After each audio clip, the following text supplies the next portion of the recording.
if you're over 40 and you're still trying to train like you did in your 20s, you're probably going to end up getting injured. Because like the biggest mistake people will make, trying to get back into training in the 40s when they've not trained for years or maybe not even trained at all, but those that haven't trained in a long time with any real purpose, is like trying to train like you're like 25-year-old now, and it just doesn't really work like that anymore. Welcome back. So, as some of you have been following along may know, I'm 44 now, and I'm going to show you how I'm structuring my training at the moment to make sure I'm maximising my sort of potential, if you like, to help me keep trying to build muscle, or at least maintain what muscle I've got while I'm in this dieting phase for the photo shoot in a few months, but also to make sure that it's recoverable, manageable, and, all being well, keeping me relatively injury free. And just showing you how I structure it around like my shifts at the fire station, running my business, being a parent and husband, and playing rugby every few weeks and trying not to absolutely ruin my shoulder like I did a few months back as well. So my training has definitely changed over the years, whereas when I was younger, I used to just, like a lot of people, hit chest one day, arms one day, legs another day, back another day, and just go until I could hardly even move the weight anymore, just to like absolute failure all the time. And in your 20s you can get away with it. You probably recover that bit better because you're a lot younger. You don't necessarily have the physical and emotional or mental stresses necessarily that a lot of people do maybe in the 40s. I'm not saying that's everybody's different, of course, but I'd say the vast majority, you can get away with going out on the piss most weekends and things like that, and it not really affecting your progress. So but as life gets as you get older, life changes, your body changes, you change, and you've definitely got to consider changing your training up, which is what I've had to do over these last few years. Not only that, I've got to structure them around my shifts and things like that, because I don't, if we've had a really busy night at the fire station, the last thing I want to do is go straight into training necessarily straight after a shift, because I'm probably not going to get the best out of it. I might not have the energy, putting myself at more risk and things like that.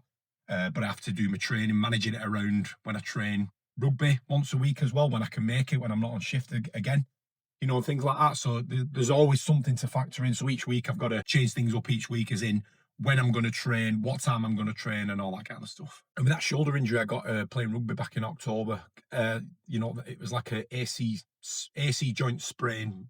I forget what grade the physio told me it was.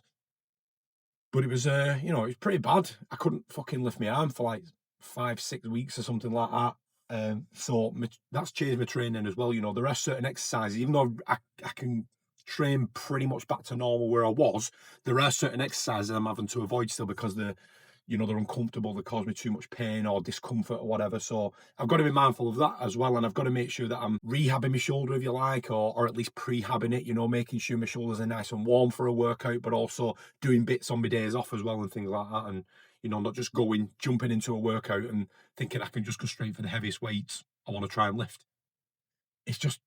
It's gonna fucking ruin me if I do something daft like that. Plus, with this photo shoot coming up in a few months, that's one thing I'm not necessarily going to change. My training isn't going to change for that. It's going to stay as it was, and and I'll show you the kind of structure I'm following. So yeah.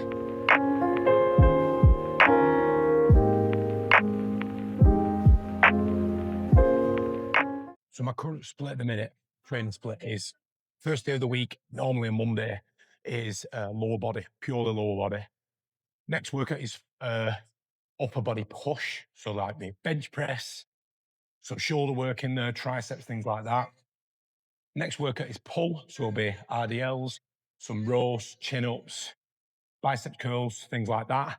Then the final session a week, which is the one I'm doing now, is a full body. So we'll cover kind of a couple of things we've already done, so a bit more quad, and then just picking up loose ends, things we've not done. So there's a little bit more biceps in there, a little bit more for the shoulders, a little bit on the chest, which I'm going to do now, a bit of incline bench press.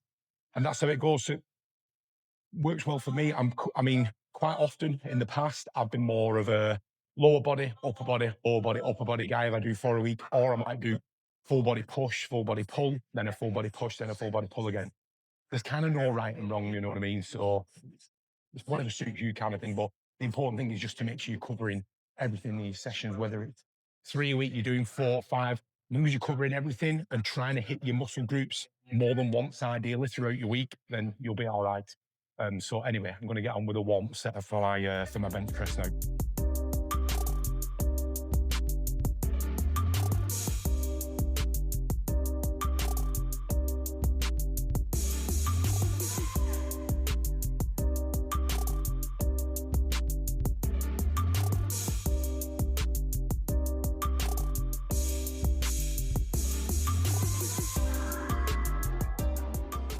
One of the big mistakes I see people similar age to me, if not older, make is it's not training enough. It's not training with the right intensity, following a progressive program. You know, kind of I still see blokes in the 40s, 50s, and older just coming in and just doing a bit of anything, just whatever they feel like. Which, do you know what? That's cool. But then you'll get a lot of people complaining that the physique isn't changing, they're not getting any stronger, all that kind of stuff. And it's like, well, you're not trying to progress anything necessarily. You're not logging things in your workouts like your sets, your reps, the weight you're moving. Have you got any idea if you're progressing, you know, because I can't remember from one week to the next what I shifted, which is exactly why I log my workouts in my app. But if I'm not using my app, I've got a notebook as well. So I always know where I need to start the following week and to at least try and, you know, at least match from last week. So yeah, you've got to try and progress, and you need to know what you're trying to progress though. No use having no clue. And the thing is as well is that people will just, you know, they'll be doing a set of bench press, for example, and the reps are just moving like this, dead easy, no struggle with it whatsoever. 10, 12 reps, stick the weight back, and that's a good set done. And it's like, is it, you know, if you're trying to get stronger, build muscle, you've got to push yourself a bit. You've got to push yourself intensity, you know, and try and go close to failure. You don't have to go right to failure necessarily, but at least trying to push yourself with some intensity and not frigging, you know, hardly even breaking a sweat on any of your sets. You know, you're just sort of like moving them, which, don't get me wrong, is better than nothing. But if the goal is to get strong, build muscle, you've got to push yourself. So as I was saying, if you're in your 40s, you don't need to train like crazy 6 days a week and all that kind of shit. You've got to train a little bit smarter. You've got to make sure you can recover from your workouts, right? I'm just going to set this down. You know, aim to lift like 3-4 times a week. I mean, if you're going from absolute zero, starting with 2 times a week is 100% better than 7 watts of fuck all week. You know what I mean? So don't overcomplicate it for yourself. Don't think you have to be going from 0 to 5, 6, even 7 days a week in the gym. You absolutely do not. Ideally, I would recommend trying to get in 3 to 4 times a week. But like I said, if you have to start with 2, cool. But when you do start, you've got to make sure your recovery is on point. You know, make sure you're getting enough protein, make sure you're fueling your workouts well enough, make sure you focus on your sleep. It's a huge thing that kind of goes unthought of. People will just sort of take it for granted that, yeah, just go to bed and that's it. You know, try and go to bed that tad earlier, or at least improve your nighttime routine, getting off your phone that bit earlier and shit like that, you know. Through the night when you're sleeping is when your body's going to do the majority of its recovering and its growth and repair and stuff like that. So it's so fucking important. It really is. So lads, if you're in your 40s and you're just coasting along in the gym kind of with no process, no program to follow, no real rhyme or reason to what you're doing, it's probably time to stop. But I don't mean stop training. I mean, stop fucking about basically. If your goal anyway is to get stronger and build muscle, if you're happy to just course along, just being as you are, cool. Who am I to tell you otherwise? But if you do have a goal to change your physique, to change your strength and, you know, all that kind of stuff, you've got to do something about it. You know, you're not going to be able to change how strong you are or the amount of muscle mass you've got if you're not going to change the way you're training and just coursing along doing the same shit day in, day out, week in, week out, year after year. So hopefully that's a little bit helpful, you know, fingers crossed. Next video, I plan to show you the calories I'm on for my photo shoot prep, at least starting it, and how I'm kind of structuring my food for that. Because I know that is a big thing for, you know, with experience with my clients is like, I'm not sure how to structure my meals and all that kind of stuff. So I'll show you what I'm doing.